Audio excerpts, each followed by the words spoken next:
Hi guys, and welcome back to my channel. So for today's video is gagawa na naman tayo ng panibagong video, and this time I'm going to share with you my latest haul from Shein. So hindi ko na matandaan guys kung when was the last time na nag-check out ako sa Shein. Siguro maybe 2 to 3 years ago na, kasi bihira talaga ako mag-check out sa Shein, and nag-try lang ulit ako. So nakita ko lang kasi after pala ilang years as hindi ka nakapag-check out, may binibigay silang voucher. So ayan, nag-try ako mag-check out sa kanila, and pakita ko lang sa inyo yung mga latest haul ko. And ayan, mura ko lang siya na-check out kasi nga may vouchers na binigay si Shein sa akin. So sa mga accessories guys, mahilig kasi ako sa earrings. So di ba may tayong bracelet, earrings, and ring. So mahilig ako sa earrings, mahilig po ako sa hikaw, pero hindi ako ganun kahilig sa mga bracelet and necklace. Wala ako masyadong hilig sa ganun. Mahilig talaga ako sa earrings, ayan.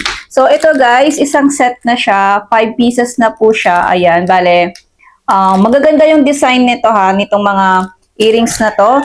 And, combination siya ng black and pearl, ayan. Open natin siya guys. Ayan siya guys, so ito yung unang design. And then, ito yung pangalawa. Parang siyang dangling. Tapos, ito naman yung isa. May pearl na heart. Tapos, heart na black.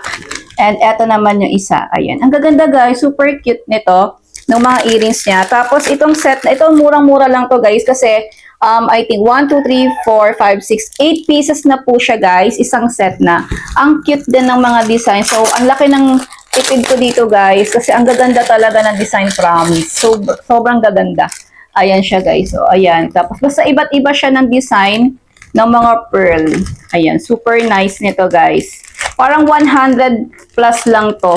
I think kung bibilhin mo to talaga to separate, chinek ko, kapag bibili mo siya na separate, parang nasa 60 or 50 pesos each. Pero ito, 8 pieces na siya, so below 200 pesos lang.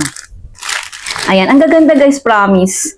So, next naman na binili ko guys is itong pang racing ba to? Pang motor, pang OOTD kung mahilig kayong mag-rides. Ayan. So, eto siya guys. This is in the size extra small. So, ano na siya guys, ito yung pinakang ilalim niya. Ayan, ano siya, pasagdigan niya, di bukas.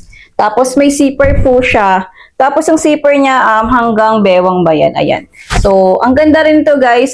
Perfect na perfect to kung mahilig kayong mag-rides. Ayan, super nice ito. Ay, ang cute ng design. And marami pa tong pagpipilian na iba't ibang color. So, nag-testing lang ako ng isa. Syempre, hindi ko alam kung kasya ba to sa akin. Kasi nga, hindi ko alam kung malaki ba yung sizing nila or maliit. So, this is in the size extra small. So, yun lang guys. Nag-try lang ako sa Shein. And super happy naman ako sa mga na-purchase ko. Lalo-lalo na yung mga earrings. Sobrang gaganda guys, and mahilig talaga ako sa mga earrings. So yun lang guys, if bet nyo itong mga ganitong products, I will put the link in the description box. So yun lang guys, and thank you for watching.